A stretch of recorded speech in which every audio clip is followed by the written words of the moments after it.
for you to delve into the definition of generational trauma. Kindly highlight what it is. Thank you, Sadie.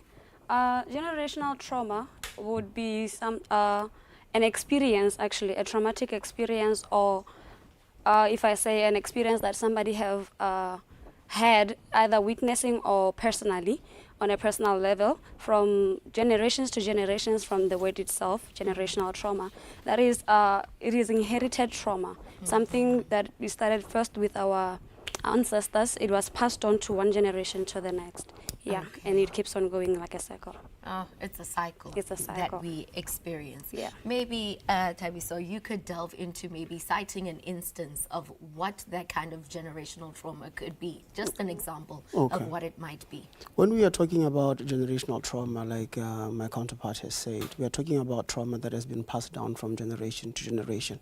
It may be incidental in that a parent might have experienced a traumatic experience, and in them having experienced that traumatic experience, they were not capacitated enough with the coping mechanisms that were healthy, that will assist them to process what they encountered and how they experienced it, and to be able to get some form of healing from that experience. And what they tend to do is that instead of healing or having not been capacitated with the right infrastructure to heal, what they do is that they re-perpetrate that trauma onto their children. And then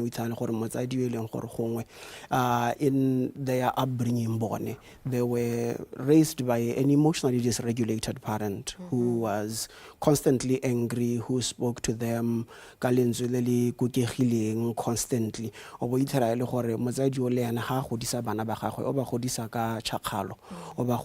That anger,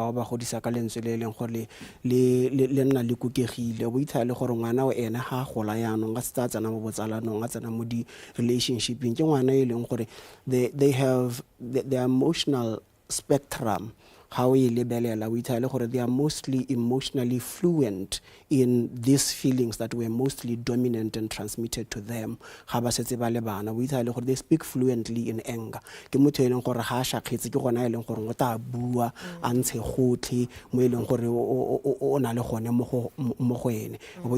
That can be a form of generational trauma.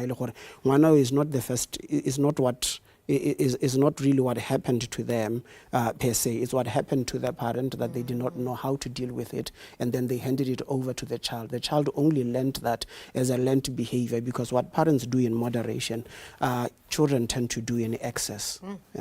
Impactful. So would it be wrong of me to assume that we term it as maybe a vicious cycle? Like in layman's terms, we call it a vicious cycle, yet it is termed as generational trauma. Yes, it is a vicious cycle, and when trauma take place, there are multiple ways that trauma can take place. Trauma can be incidental, like you are traumatized by what happened to you. The second thing that can induce trauma is that you can have trauma as a result of what didn't happen to you. All right, it can be as a result of the things that happened around you. In this case, it didn't happen to you directly, but you were exposed to the things that were happening. It wasn't you, you're now mangwa. It wasn't you, you're now beitwa, but you were exposed to dikiteo.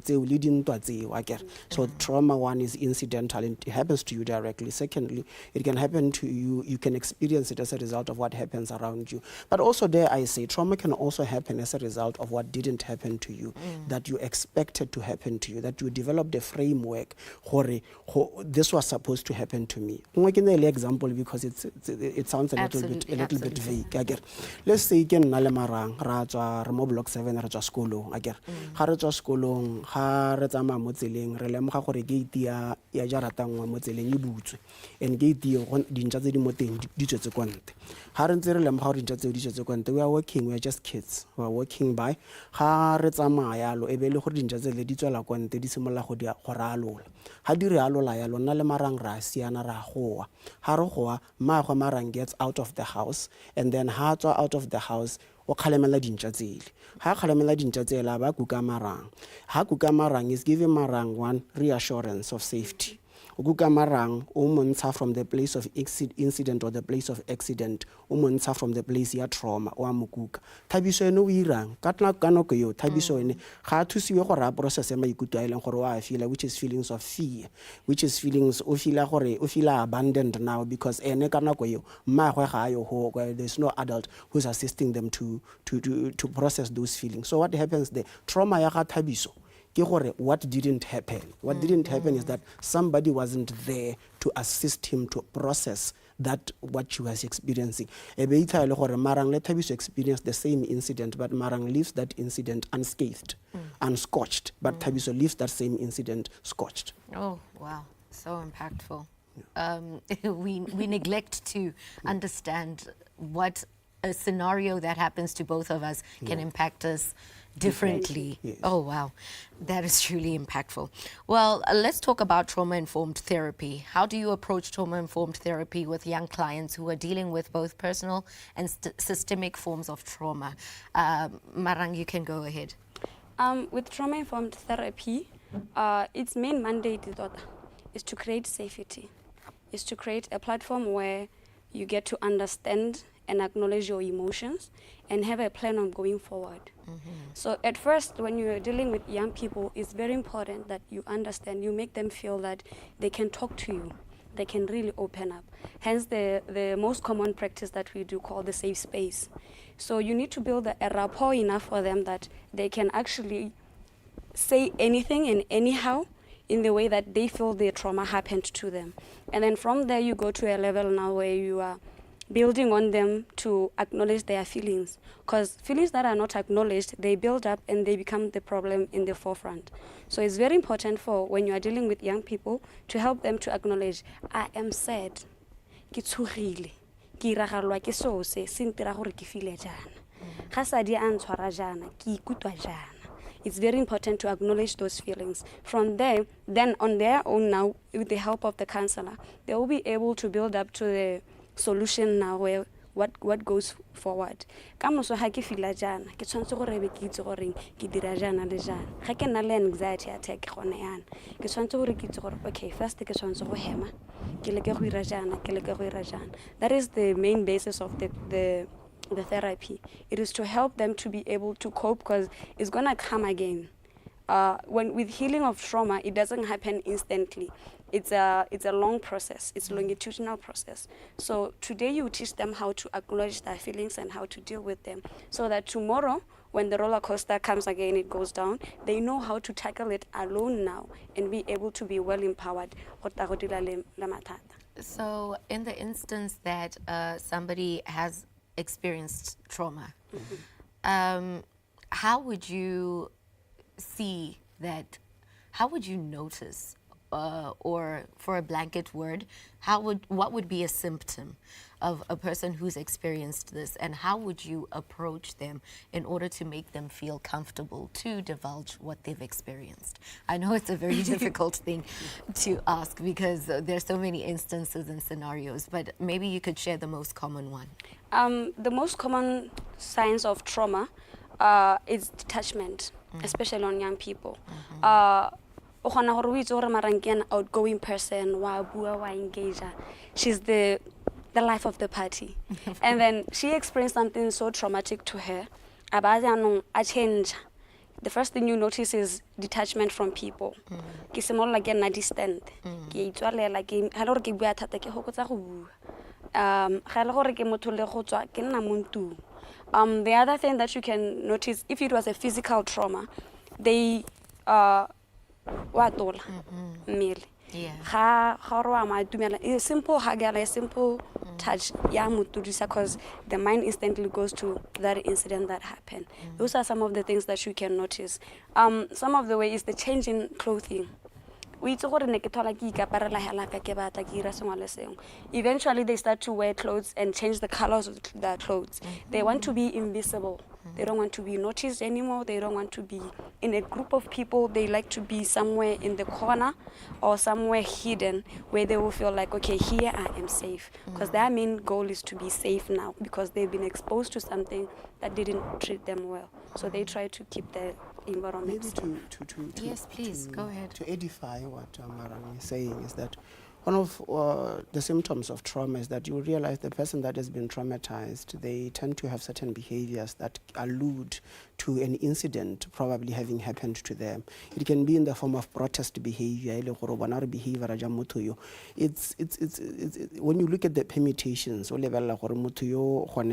is happening, what is the stimuli that is acting on them right now, and their response, their response is disproportionate completely to what is happening. That might be a symptom.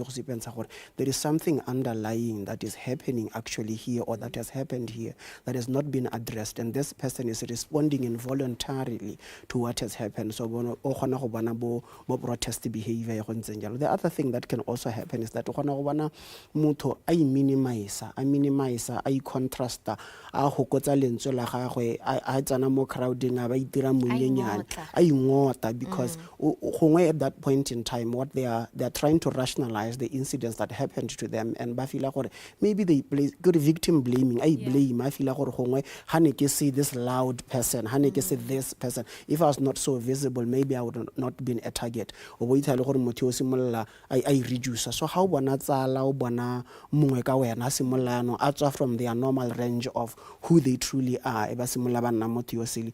That might be symptomatic of trauma. But as a by the way thing, while we are still in the avenue, Yes. it's important that we share with bareetsi gore ba tlhaloganye gore trauma is not always immediate. And what do we mean by that? You can experience an incident of trauma right now, and the impact or the effects of that trauma are not felt immediately. You experience trauma in your childhood, but the impact and the effects of it, you start to experience them. Or traumatize it, but now how it's in a committed relationship as an adult, that when your unhealed wounds are beginning to surface now, because there is somebody who is relating with you more intimately and more closely, and they're starting to experience so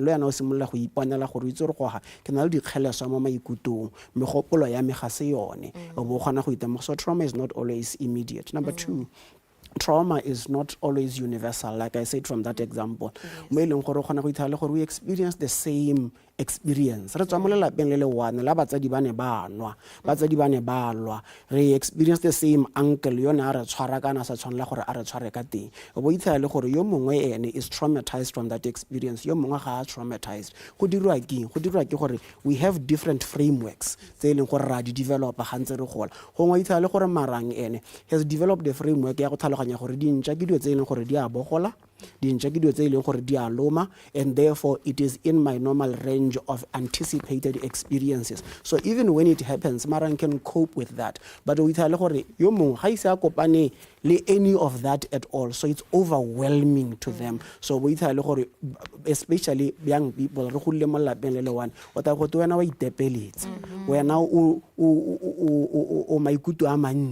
you like hanging on to these things. That is unfortunate. But I want to know, you've mentioned so many things, especially when it came to the relationship part, where when you're in a close proximity with someone who's actually touching a part of you that has never been experienced, it unravels, it brings out a lot, be it good, be it bad. How do you see it manifest, kotirong maybe, or you're with your friends? How do you see that manifest? It's different, eh? Like he said. I want the two instances, please. It's in many different ways.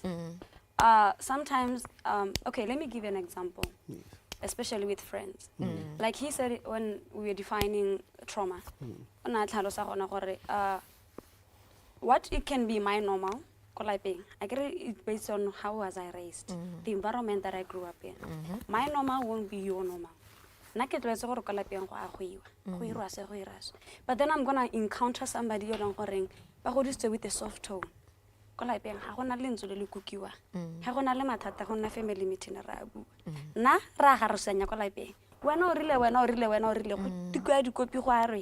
So when we get to engage, I get a lot of altercations on our own self. So when that happens, that's when some of the instances get to reveal what I experienced wasn't right. It wasn't good. It wasn't Because this healthy. one is going to treat it differently. In a relationship, an intimate relationship, for example, when I tell Roman, you will avoid well, I know when there are problems, we sit down and we talk them out. That's how you can actually get to notice the different spectrums of yo we experience the pressure. Pressure is one of the things that you expose our past experiences. Absolutely. Natasha ha pressure wa itjalela onna ha se o dira tiro wa itirimana. Sadi wa bua and she will make sure that you understand her.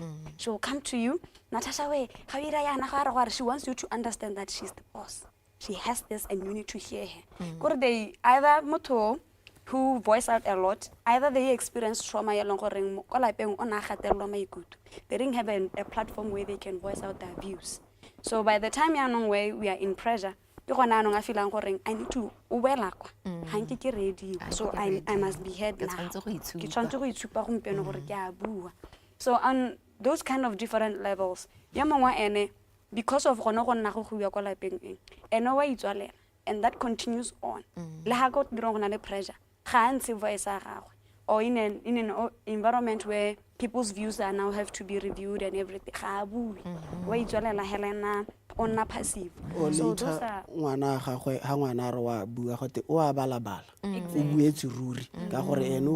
an environment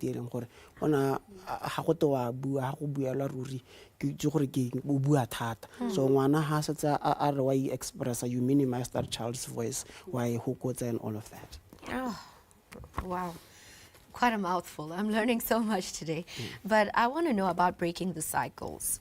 Thabiso, in your experience, what are some of the most significant barriers young people face when they're trying to break the cycle of trauma, addiction, or violence? Yes. This is a very tough question. It's a tough question, and the approach is not even linear, especially from a trauma-informed therapy. Yes. Trauma-informed therapy, we shift from what's wrong with you.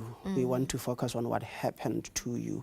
So I think if you want to break any cycle with regards to trauma, the first thing that you must understand is that you must go back in memory. You must retrace your steps. You must retrack your own upbringing. You must visit the places of incidents in your own life. What are the major incidents that have taken place? And what I tend to do with my clients is that I look at their lives in decades. Let's say you are 30 years old, we're going to look at your life in 3 decades, and we're going to say, what are the major incidents that took place in the first decade of your life? What are your most dominant memories in those in that decade of your life? And then you'll jot down the incidents that took place as you think as far as you were 10 years or from 0 to 10 years. And these memories, as you have them, as you recount these memories, what emotions are invoked in you as you remember those incidents, and how do you feel right now about those incidents? So by doing that, you are retracing and retracking to understand exactly what happened to you. And understanding what happened to you is the first step towards healing, because you cannot rehabilitate what you don't understand. So the first thing is to re-look at yourself honestly. And one of the problems that especially is that we don't want to have an honest view of ourselves. We garnish ourselves with how we are supposed to be, and because of that we cannot even truly discern our true nature. So we have this nature who we truly are. So the first step is to discern who you truly are by having an honest reflection at yourself. The second thing that you can do is that relationships are very important. A support system is very important, and I want to emphasize relationships because it is through relationships that we get to see who we are. Because a relationship with somebody, especially a committed relationship, whether it's a friendship that has spanned over a period of years, whether it's a committed relationship with a partner, that relationship will humanize you. In close proximity, parts of you that are your blind spots and that are hidden from you.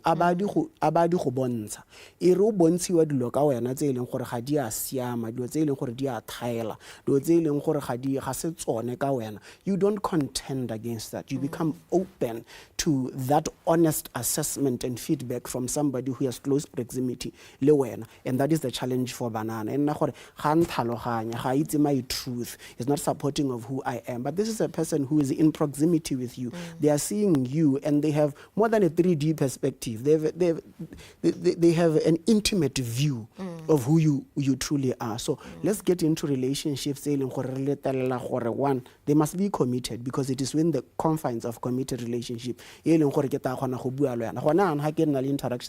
side. 2 minutes before coming here, the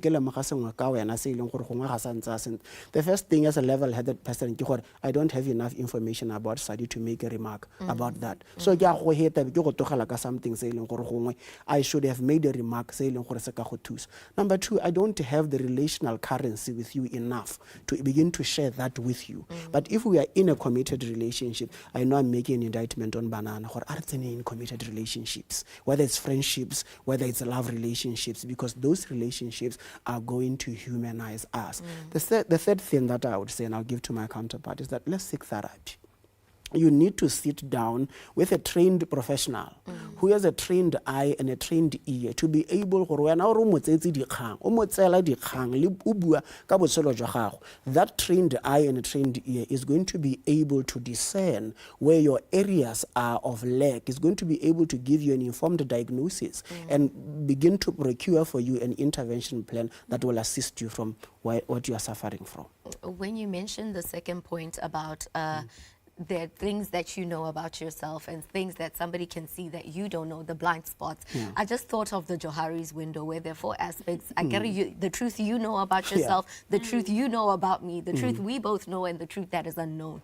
So yes, it comes into play. You're taking me back to school here. Yes. But yes, you can add on to that, my sister. Thank you. Adding on to that, when dealing with young people, also from my experiences, as young people, we are quick to blame. I experienced this because this person did this and this. We don't take accountability as to what we contributed to the situation. We forget that it takes 2 to tango. For whatever situation it may be, I contributed something. I also, as Natasha, the victim, we don't want to see the truth from other people's eyes. It's always me, what I have experienced. So that is also a challenge when mostly dealing with young people, to help them to break the cycle and to heal. Even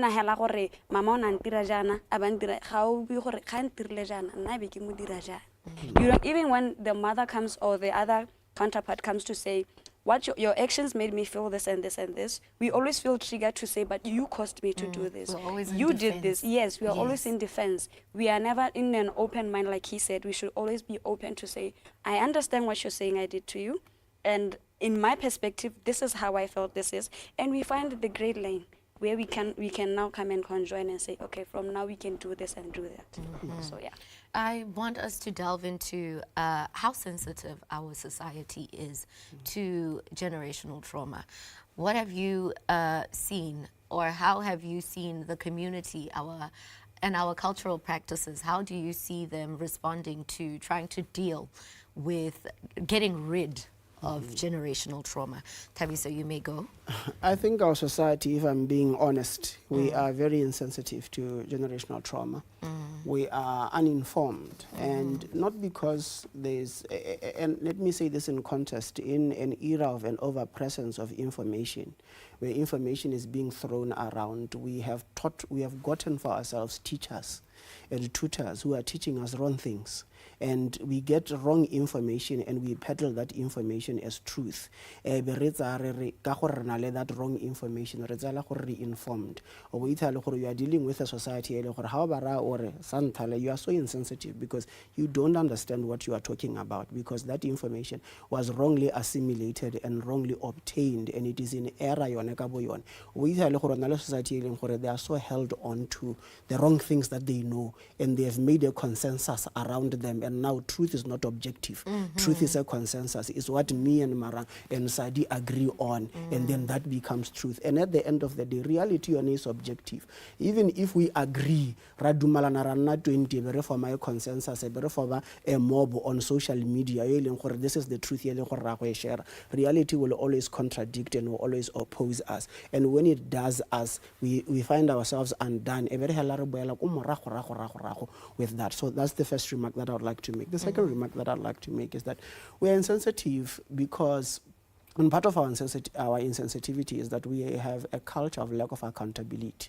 Re tshaba go iteba, re tshaba go ipatla, re tshaba go ipatlisisa, re tshaba go lebella the role that I played in my own demise, the role that I played in what happened to me. Re tshaba go lebella, in the words of Viktor Frankl, he says, between reaction and stimuli, there is a choice. There's that little space between what I do to you and how you respond to that. So you have a little window here where you decide how I'm going to respond to this. Le nna ke a go shakgala ka gore ke ne ke godisitswe ka tshakgalo. Le nna ke a go itaya, ke a go betsa ntse ke lemogile manokonoko le mathoko a relationship ye leng gore go a betswa kana nna ka gore ke lemogile gore go lo mo ga go ntse sente ebile ga go tseba ke tshelang le bone sente nna ke a go ikitea ka thupana ka thupa ya discipline, where I'm going to firstly discipline myself, discipline my responses, or I'm going to heal my own emotions so that I do not perpetuate the same cycle. So re batho ba ile gore re tshaba accountability. So ka gore re tshaba accountability, ba tsadi ba gana go lemoga gore ke godisitse bana kana ke golagaditse bana ke dirile dilo dingwe in front of bana tse leng gore ne di se maleba, because at that time I didn't know any better, or at that time I was operating in my wound. Now that I am healed, when you are healed, you have a responsibility from a place of being healed, or how senana we itamoga diphoso, to sit le bana ba gago. And that could just be healing ka bo gone gore ngwanaka ke lo golagaditse mo kgodisong ya lona, ke ne ke nwela hapele ga lona, re ne re lwela hapele ga lona. And at that time you were just children, you could not rationalize what was happening. And re lemoga ka re golo mo go ala affecta le mo matshelong a rona. I wanted to apologize re le batsadi ba rona because we were immature, we didn't know any better. Now with the information ye re bona jaaka ba lebeletse show ene ba ka tsa this information and say we need to sit down and wanted to apologize, and how can we participate proactively in your healing so that I can be a support system to what I have done. Wow. You're leaving me baffled because you're mentioning so many realities that we haven't actually took time to get into and understand what it is. But thank you so much for sharing that. I believe we're just going to wrap this up for a little bit. We need to take a short break, but we will be delving into some solutions that are there that you will be sharing with the viewers at home as to how to deal with generational trauma. Well, ladies and gentlemen, today we are talking about unpacking generational trauma. This is the journey, and I just want to invite you all to call the number 316-4438 or 316-4437 to join in on the conversation. Your comments and your questions are more than welcome. Do join us after the break.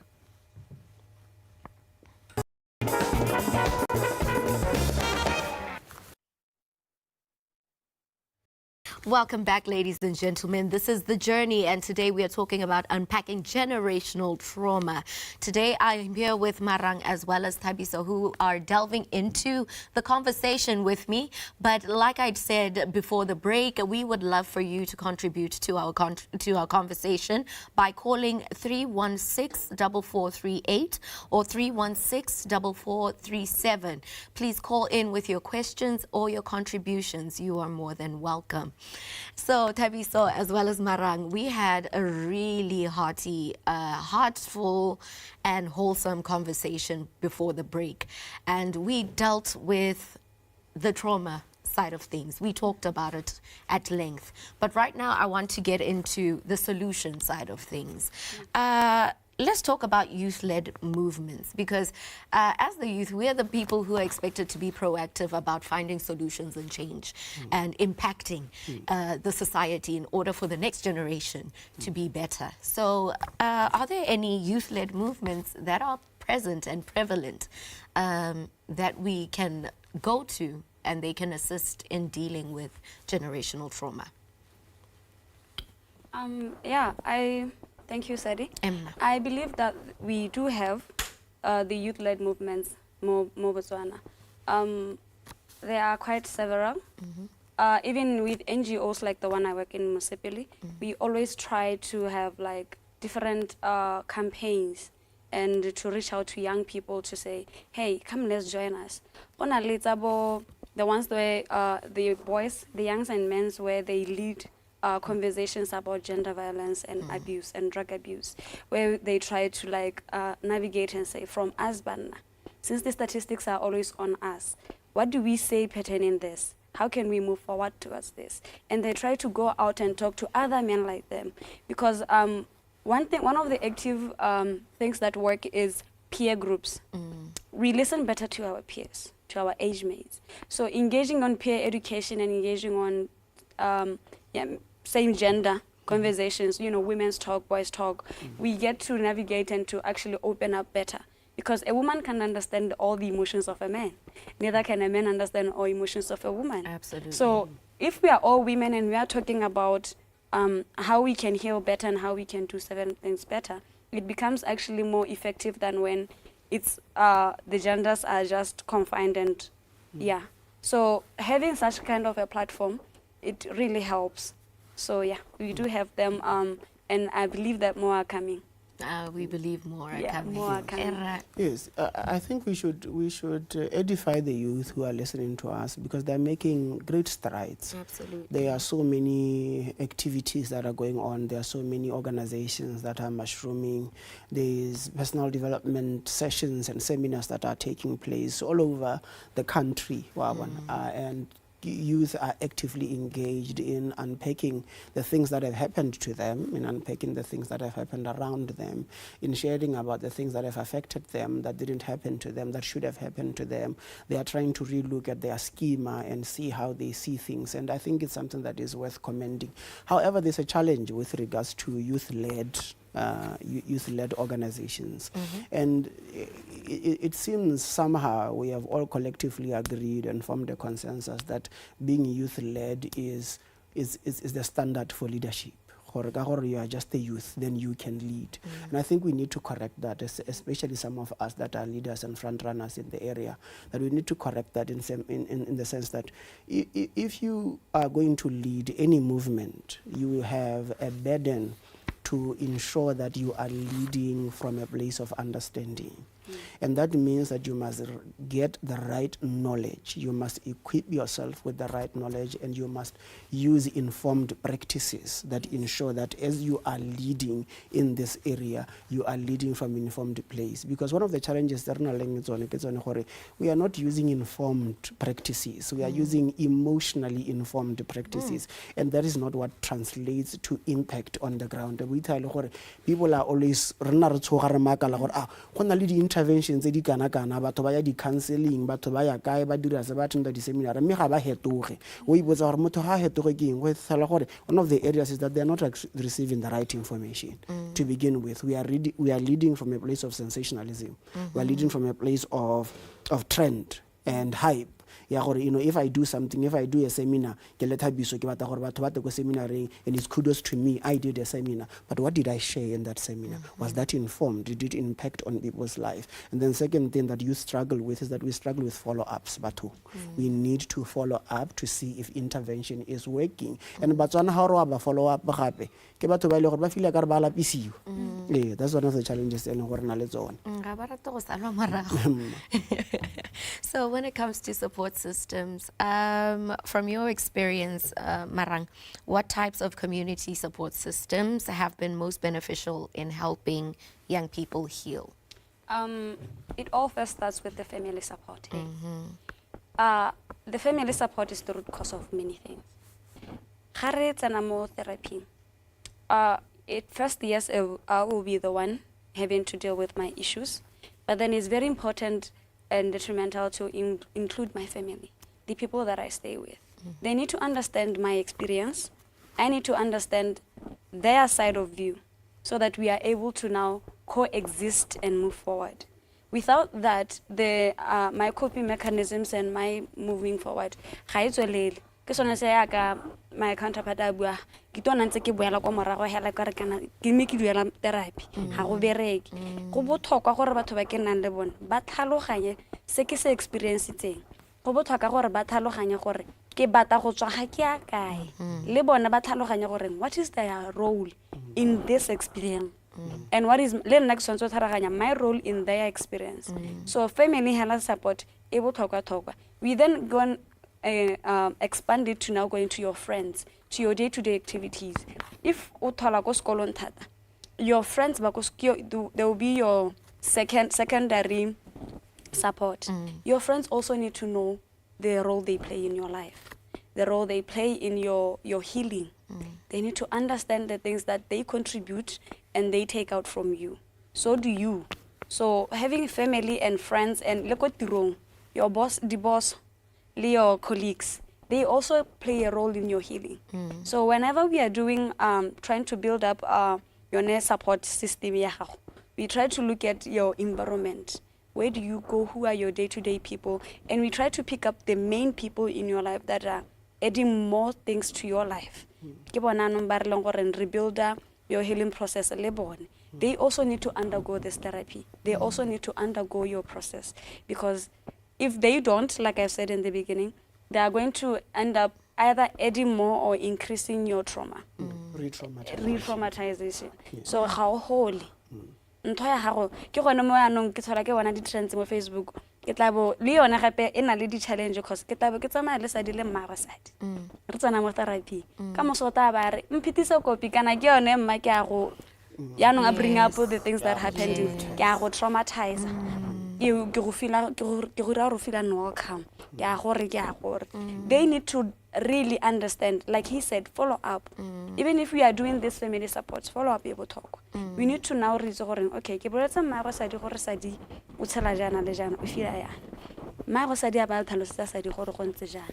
After a certain period of time, we need to call you back and see gore go diragetseng from here, because sometimes exposing, especially in couples, like from my experience, you will be trying to, perhaps let's say it's a gender-based violence couple, you are trying to find a mitigation or find what is the problem and having that counseling. I believe we are immediately Marang Natasha the therapist.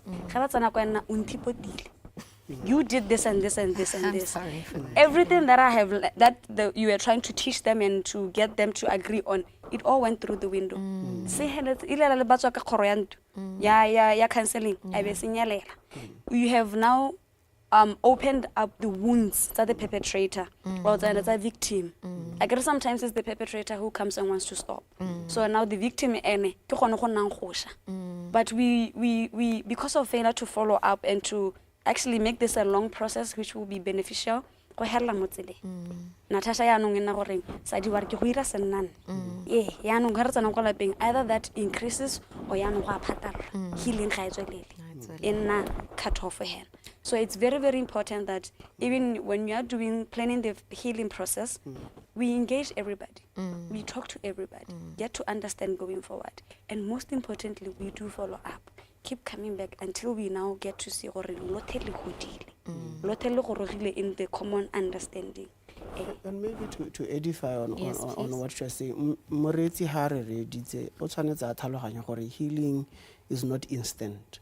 And the reason why it's not instant is that even your traumatization wasn't instant. Absolutely. It took place over a long protected period of time, and it wasn't even linear in the way it took place. After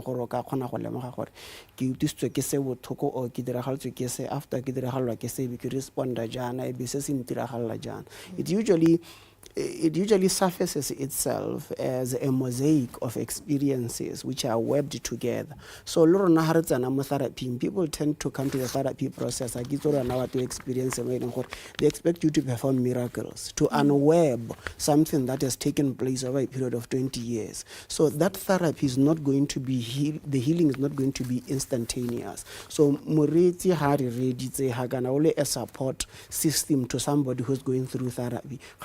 Their traumatization or their hurt didn't take place instantaneously. So it's going to take a process for us to unpack what they have experienced. So that's number one.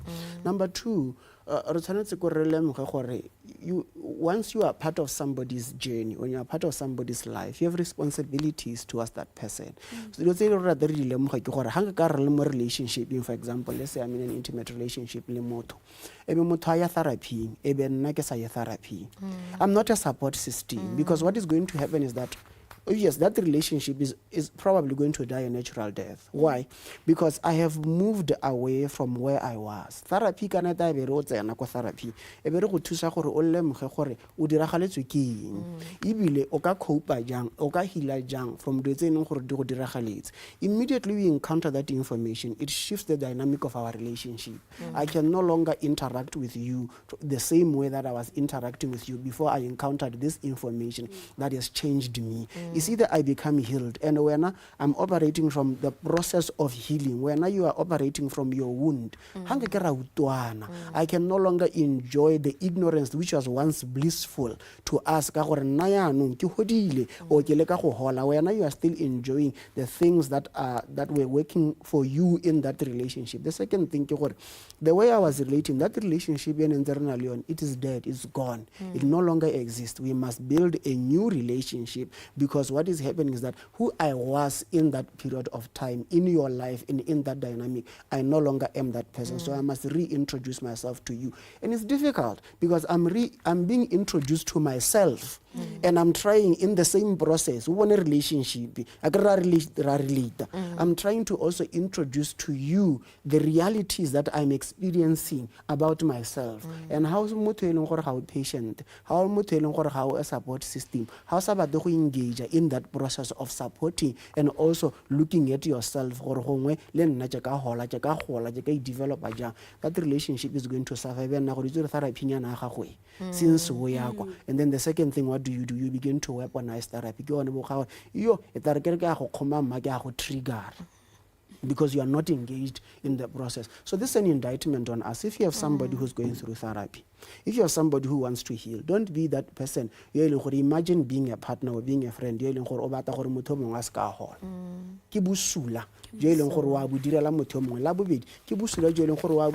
Because imagine having a friend. Are you going to enjoy that friendship if you you want a friend who's healed, so that you stop just pushing years in the friendship, or 15 years of friendship, push a quality of years, life in those years. That is a wonderful thing to say, a wonderful perspective of looking at it. But I want us to delve into this. We mentioned, yes, therapy is a step. You know, it's a step that many of us do take, but we don't follow through. And I want to know, what are some of those coping mechanisms that we are taught in therapy as we're dealing with our traumas that we could use in order for us not to give up? Because maybe reliving the trauma in therapy is making us scared to go back.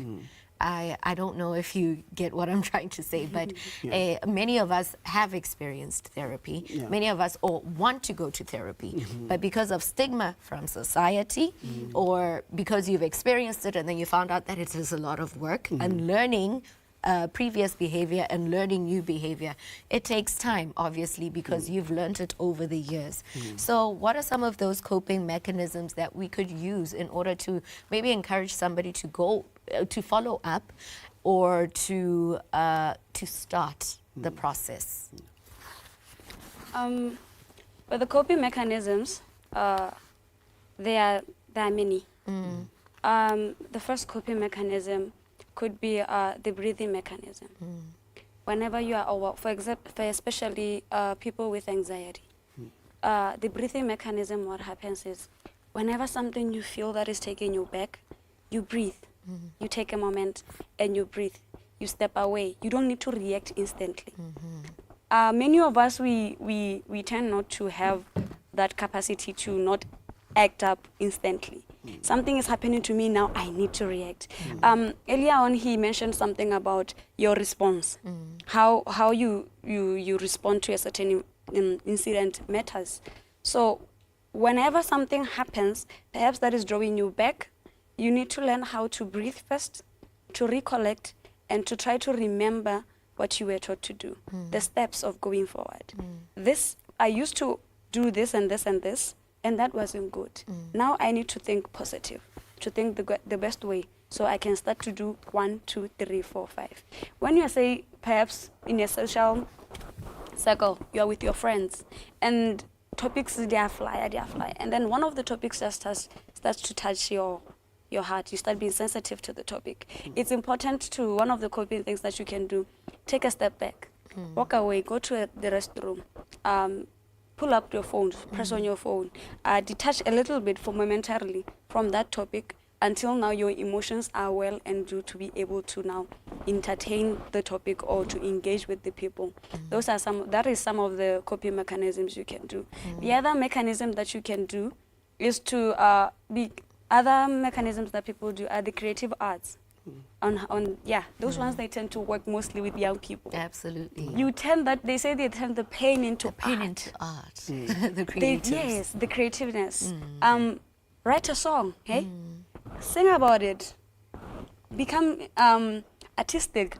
Paint about it. Paint your picture. Whatever it may be, how dark it may be, paint it out. Let it be there. Say it out.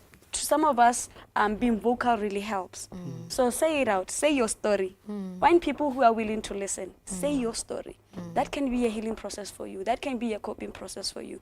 Find somebody who you can vent to. Somebody you can now know, okay, with Sadi, I can always say, hey. So whenever something happens, you can cope by calling Sadi.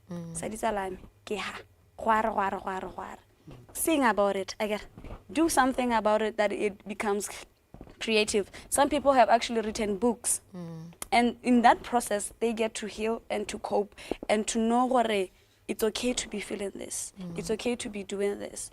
Go to church. Find something to do that is healing and that is actually positive to your body, to yourself. So yeah. Maybe to add on, Yes, please. as you ke go ke simolle ka ya ntha yo e buile kana ha re bua yana go botlhoka gore tlhalosetsa batho gore why, especially banna ha o ba ra ore breathing exercise go gore wa re bogo wa re ke heme go hema ga go nthusa ka eng go re ba arabele ruri re ba thuse gore go hema mo ga go ba thusa ka eng, right? So how hema, when you are instructing you to have breathing exercise, what you are feeling overwhelmed, you are being taken aback, there is something that is taking place in you that is overwhelming you. Again, how overwhelm Mayana, what do? When you are breathing, you are asserting control. You are getting into a place of control with yourself, and that momentarily control that you obtain on yourself as you are breathing gives you an access, an outlet for you now to have control over your own self and your own responses. So it's a subway to you gaining control. That's why to really breathe. One of the things that I also share with my clients is that I try to show them that your emotions are yours. What does that mean? It means that your emotions belong to you and you don't belong to your emotions. They are encased within you. So emotions are yours. That automatically brings about a hierarchy. You are above your emotions and your emotions belong to you. So as they belong to you, you can sit on your emotions, you can unpack your emotions, you can control your emotions, you can deploy your emotions, as opposed to having your emotions sitting on you.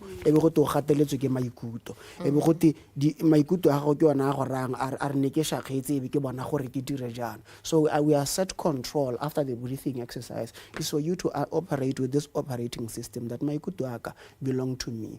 The second thing that can be a coping mechanism is journaling. But when you are writing, the reason why we have not processed them. So the process of writing translates feeling and translates thoughts to paper.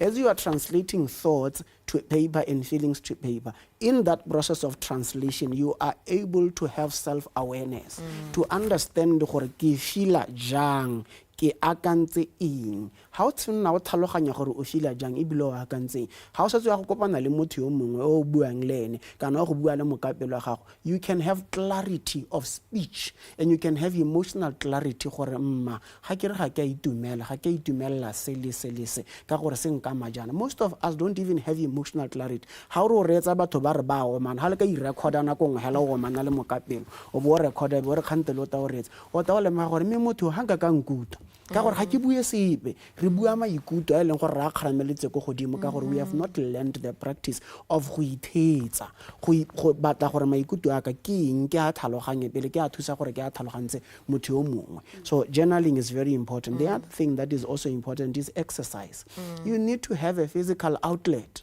ye leng gore o ntsha mo e leng gore go moteng mo gongwe mo e leng gore even in your journaling you were not able to identify but how simolla o siana you are relieving tension ye leng gore e teng mo go yana ha o ya go raga bolo raga di shot tsele enga e le gore nka be o entsha ile mpama kana ga temaletsi e bitswa go teng ya ga shebeshete stunya ha o ya go ntsha stu fire arm o gana go entsha ile shot ko le baleng fire arm yo and you have released tension o botsa le mogaro you have decompressed from how you were feeling so we need to do those certain things ya bo hele gongwe even though it's also an indictment mo banana go just nte nako tse dingwe o tsela gore o na le tension e le gore o imelwa ke ditampa le mekwetšepe o imelwa ke dijo tse e leng gore ga o je sente ga o tsoga phakela tension e kana tension in your organs tension in your body your insulin levels and everything is just asthma it's just haywire because you cannot feel yourself if you are not in the unity. Feelings are manifesting as a physical sickness. So you need to work in alignment with your own body. You need to work in alignment with your own thoughts. Work in alignment with your own feelings. Maikutu a gago a ska tshaba gore a bue le yena. Gore a tsatsi we are not feeling okay. E re motho a go bona ntse no I'm not feeling well love. Can I have a minute e berta re bua. Re feel gore ke sekgowa. But that is somebody e leng gore has so much emotional awareness because they have cultivated it. Yes. So powerful. So let's talk about this. We're about to wrap up, unfortunately. I would love to have this conversation all day. But from a professional standpoint, what advice would you give somebody who's a youthful person and they're dealing with the traumas that they've experienced, navigating through them and a step forward, basically, to move away from it. Yes, it is difficult, I'm not going to lie, for the youth, especially because, like you said, like you mentioned, there's no follow-up. That's the part I would love for you to mainly focus on in giving that advice. So please share what advice you would give to the youth. Oh, okay. I'll start. It's important for you to understand that the things that you don't deal with, the things that you don't address, unfortunately, they are addressing you and they are dealing with you. They are showing up in your relationships. They are showing up in your perception of yourself. They are showing up in your internal dialogue. So you need to do something about those things. You need to seek help about those things. You need to attach quality to your life and not start looking and stop only looking at the years that you have spent and start investing in the years that are in the life that is in your years. So you got to do it banana gore a re simolle go itebelela a re simolle go ipatla re ipati o setse o itebeletse bo di relationship in tsone le mo go tsone. If you are unsatisfied about your performance in those relationships, if you are unsatisfied with the way that you are treating yourself, seek help. Obo thusega. Therapy is there. Therapy teng ya mahala, therapy teng e professionally, therapy teng e leng gore is private. Seek help and get help. Yeah. Marang. From me, I'll first start saying, siphele pelo. Siphele pelo. Umuto. Roterele batho. We have our weaknesses. Ha gona motho yo strong. Lesa go power through everything sadi. You can't handle everything at once. Siphele pelo. In a day you are given 24 hours. Whatever you can in that 24 hours, it's okay. What you didn't, tomorrow, God willing, you will have another 24 hours to search through. Siphele pelo. Ikamogele. Ikitse. Ya kana re bua khantele. You need to understand your emotions to be able to control them. Ikitse gore pelo ga go nyane. ikitse dilo tse di go kgopisang mothofo le tse di sa go kgobiseng itse dilo tse di go itumedisang le tse di sa go itumediseng pele ga o ka expecta gore marang a go tlhaloganya wena ithaloganya itse se se go in range se se go change maikutlo sa bohelo se tshabe go kopa thuso se nyenyagatse mathata a gago ka gore wena ga ona 5 pula yo mongwe a re gana 20 pula sa akanya gore 20 pula yo le e heta wa gago bokete ja seemo sa gago butwa ke wena se nyenyagatse mathata a gago acknowledge gore mathata a gago ke a gago and o nne mo stating where you can ask for help. Hi, can you help me? I am here. If that person can't help you, se mo cut off. Se mo nsekonte ga khone then ke motho na ga khonante go and seek professional help.